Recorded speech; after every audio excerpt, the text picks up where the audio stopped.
Ready flat বললেই হলো। আমিও তাই ভাবতাম রেডি ফ্ল্যাটের চাবি, কিন্তু জানো পুরোটাই আজ বাস্তবতার ছবি।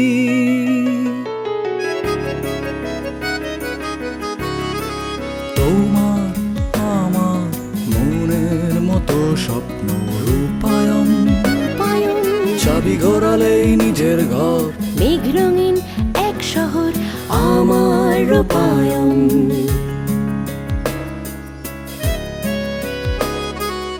মতিঝিল থেকে মাত্র 10 মিনিটের দূরত্বে ঢাকা নারায়ণগঞ্জ লিংক রোড সংলগ্ন ভুইগড়ে 784টি রেডি ফ্ল্যাট ও 300টি দোকান নিয়ে গড়ে উঠেছে দেশের প্রথম পরিকল্পিত স্যাটেলাইট শহর রূপায়ণ টাউন। সহজ শর্তে ব্যাংক ঋণের সুবিধায় মাত্র 4,14,000 টাকা ডাউন পেমেন্ট দিয়ে চাবি নিয়ে উঠে যান নিজের ফ্ল্যাটে।